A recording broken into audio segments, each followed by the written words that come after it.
Hi guys. All right. So today is Tuesday, October 13th. This is your HMH lesson. Again, I mentioned earlier this morning in the math lesson that I will be teaching my classes online. Miss Selena is in the room to help you. She's going to be playing these videos and walking around and helping you finish your work and keeping you on track, okay? If you have any questions, ask me, ask her to ask me. I'm still here. I just have to quarantine at home for a little bit, but I'll be back in a few weeks, okay? Until then, this will just have to work. So just follow along with me. Today, you don't have to open up your HMH books because the story I'll be reading is not in your HMH book. So let's go ahead and read. Before we read, let's talk about what we'll be focusing on. We're focusing on the central idea. So I told you guys before, central idea means kind of the same thing as main idea, right? And that's main idea, what the story is mostly about. So I say main idea and you say what the story is mostly about. So let's try that again. Main idea, what the story is mostly about. So if I say, what is the main idea of the Little Red Riding Hood? Well, the main idea is don't talk to strangers. That's what the story is mostly about. How Little Red Riding Hood got into trouble by telling a stranger where her grandma's house lives, where her grandma's house is, and where she's going. She was talking to a stranger. So the main idea is what the story is mostly about. Here is a central idea. The central idea here, it's the same thing as the main idea. So, topic, the person or thing the text is about. Okay, so what is the story about? And then it says the most important idea or point about the topic. So the most important idea or point about the topic is the central idea. And then the supporting evidence, that's things to support why it's the main idea. So details, facts, examples in the story that tell about the central idea. Okay? Those are all supporting evidence of the central idea or the main idea. Okay, so we are going to read If You Find a Rock. This book is also on my board. You guys have probably saw it. I did want to read it to you out loud, holding the book. But I can't because things, just kind of played in place this way. So that's okay. We have it online. We'll read it online. It'll be okay. If Miss Selena wants to reread it to you later in the book and you guys want that and you have a little extra time, you can do that. Anyway, before we start reading, let's go over some really important vocabulary words. So let's talk about the word pavement. Now remember, for these words, you don't have to write them down or anything. I'll post them around the room. So there's no need to write them down. Let's just talk about it. And then later in the week, I'll give you activities to work with the words instead. All right, so pavement. In this picture, it looks like the kids are writing on the pavement, right? They're playing tic-tac-toe with chalk on the pavement. So what do you think pavement means? Let's see. The pavement is hard covering on a sidewalk or a road. So the sidewalk or a road, that's called pavement. So in this picture, the children played tic-tac-toe on the pavement. Very good, pavement. Okay. Then we have the word mossy. I love this word. It's I don't know, it just builds a really big pretty picture in my head with a lot of green in it. All right, so anyway, mossy. Looking at this picture, we see a waterfall and we see all this beautiful green everywhere and it looks real mossy. Let's see. Mossy is an adjective. An adjective is a word that describes a noun. But what's a noun? A person, place, or thing. So in this picture, it's a thing, it's a place, it's a forest, right? And it looks like around the waterfall, it looks very mossy. Right? So something that is mossy has a soft green plant growing on it. So a soft green plant is moss. So something that is mossy,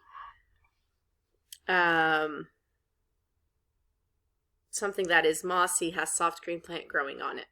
So in the picture, it says the mossy rocks by the creek were very slippery, right? Moss can be very slippery sometimes. It's very soft and slippery, especially if you're climbing on rocks or something.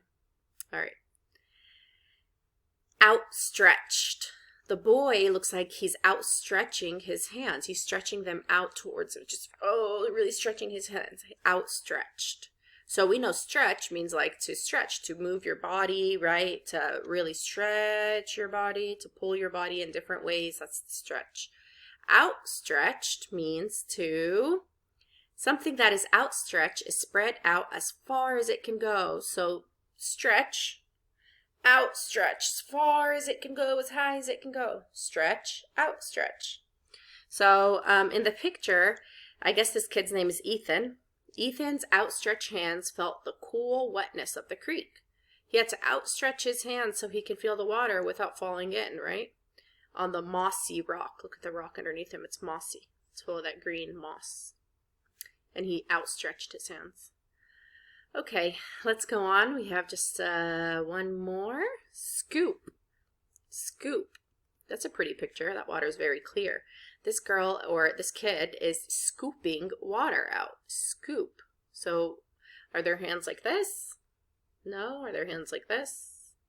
Kind of. Maybe more like that. So they have to scoop it out, right? So scoop something, it means you picking it up.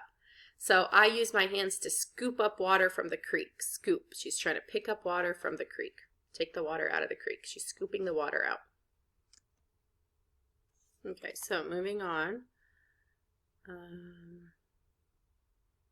Underside. Here it looks like the bug or the beetle is the underside of the leaf. What does that mean? The underside of something is the part that faces the ground. So the front side is the top, or the top side, the front side is the top, and the underside is the opposite, it's the bottom. So two bugs were hiding on the underside of this leaf. Two bugs are hiding on the underside of this leaf. Look, there's also a little egg. Sometimes you find little eggs on the underside of leaves. All right, so we're going to stop right there. We'll do this one tomorrow, agency. Right now, let's go ahead and get started and read the story, If You Find a Rock. So we're focusing on the main idea, the central idea in the story. If You Find a Rock. Photographs by Barbara Hirsch-Limber. So these are real pictures taken. If you find a rock. Let's listen. If you find a rock, a nice, flat, rounded rock that sits just right in the crook of your finger, then you have a skipping rock. You toss it out in the water just so, and see it trip across the surface, making a chain of spreading rings. Very good. So the main idea here is what kind of rock?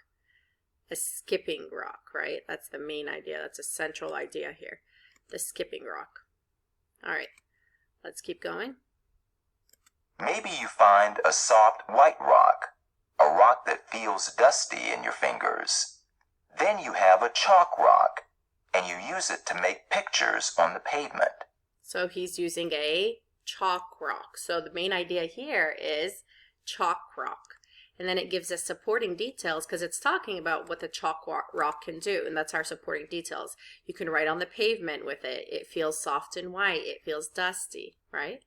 Those are all supporting details. All right, let's keep going. Or you might find a big mossy rock by the side of a long steep trail.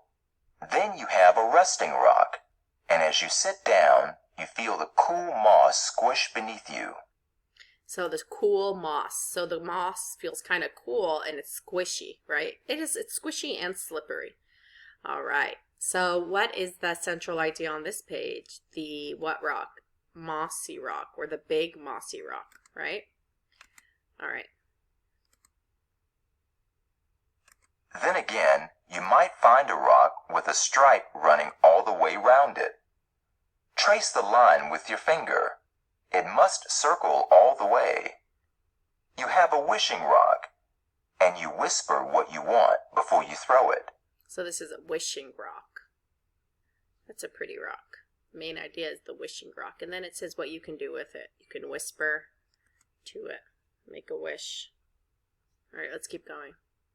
If you find a rock, a big rock, by the edge of the water, then you have found a splashing rock. When it hits the surface, the water jumps out of the way, raining back down on your outstretched hands. The bigger the rock, the wetter you get. Very good. The bigger the rock, the wetter you get, because the heavier the rock is, the bigger the splash is, right? All right, so it hits the surface. What kind of rock is this? This is called a big rock. A big rock.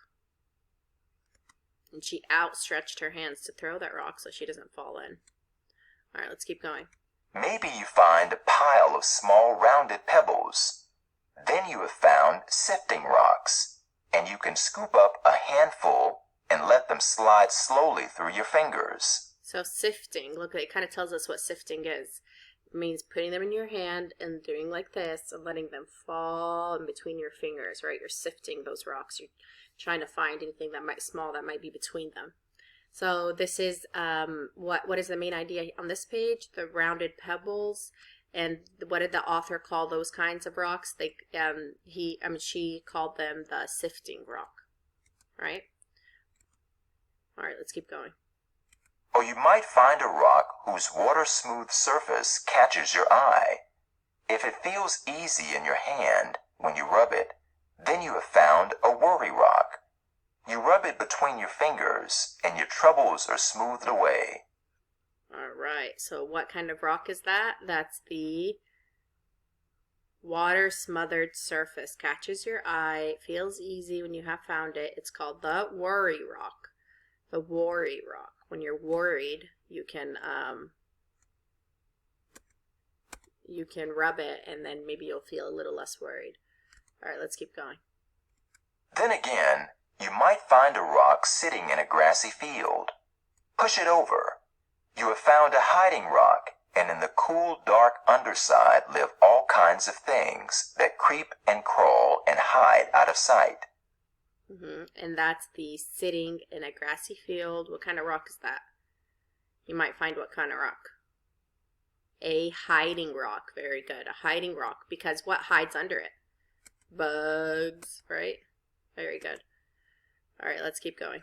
If you find a rock, a great rock, that towers over you, then you have found a climbing rock. Hold on with your toes and fingers.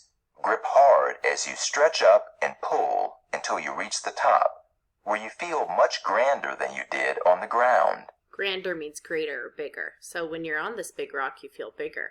And this rock is called the what? You have found a what? A climbing rock, because it's good to climb on, right? But you have to be careful and hold on tight with your outstretched hands. All right, let's keep going.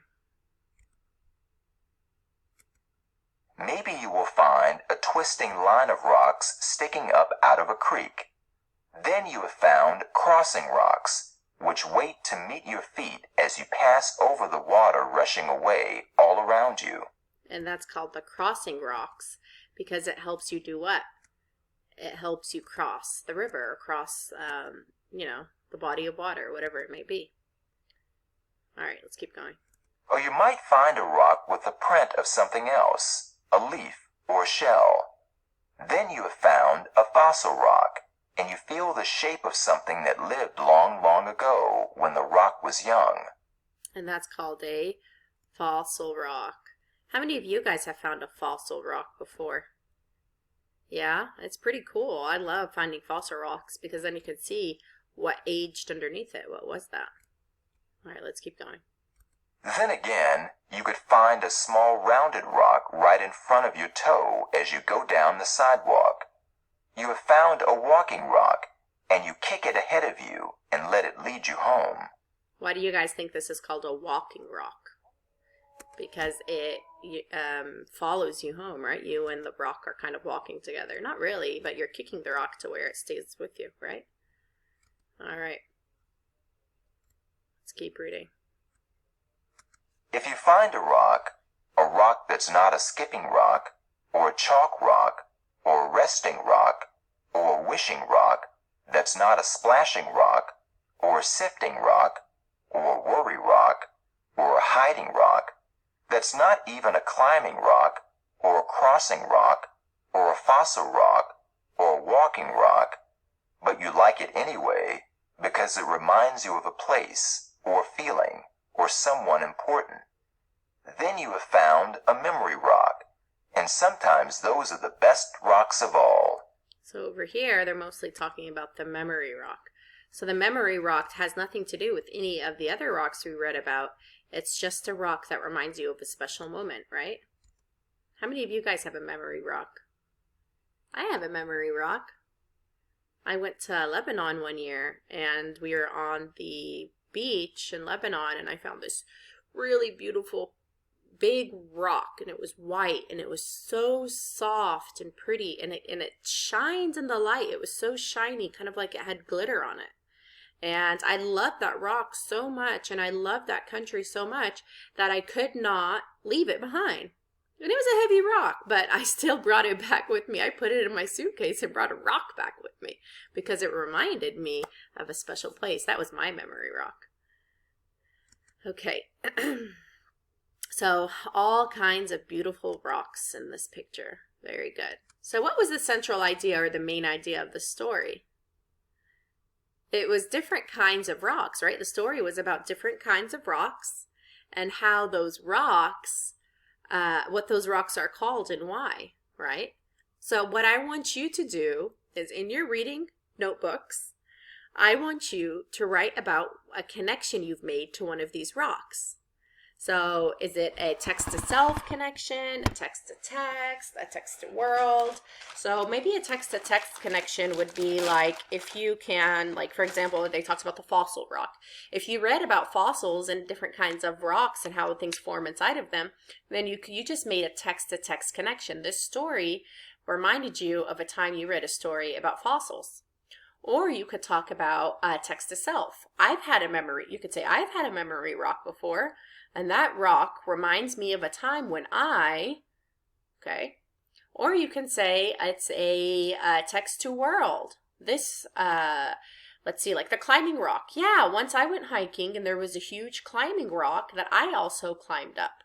Or I guess that's a text to self, but I've been hiking and I saw a big rock that people are climbing. That's a text to world. So you're going to talk about your connections. So in your notebook, your handy dandy notebook, you're going to open the next blank page, not the middle of the book, Destin. Okay? Dominique, you guys like to open your notebooks and just go straight in the middle. Nope. You open the reading notebook to the next blank page, okay? All right. And then you're going to write connections.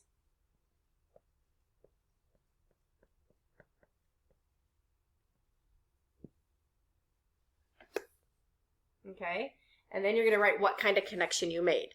So I made a text to self connection.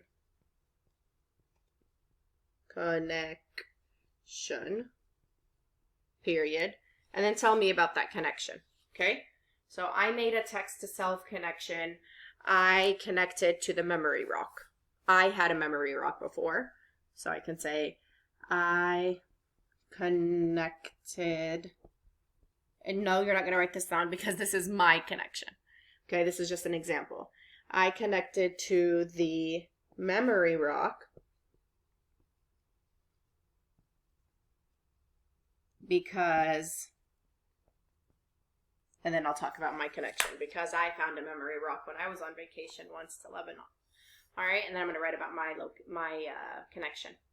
So on the top of your journal, you're going to write connections, and you can also write the date at the top as well. And then you're going to say, I made and then what kind of connection you made. I made a text to self. Did you make a text to self? Then write text to self. Did you make a text to text, a text to world? What kind of connection did you make? Write it down. I made a text to whatever kind of connection, and then you're going to tell me why. I connected to the whatever kind of rock, the wishing rock, or the skipping rock, or the memory rock, or the mossy rock. Okay? There's many kinds of rocks. All right. It shouldn't be this big fat paper. I just want you to write about what kind of connection you made to what kind of rock. And if you have extra time, then you can draw a picture of that rock. Okay? All right, guys, have fun learning. And if you have any questions, I'm online. Miss Selena, if this is confusing at all, or any of the kids are super confused, call me or text me. any time of the day, I will answer and I will help you, okay? All right, guys. Love you. See you later. Bye.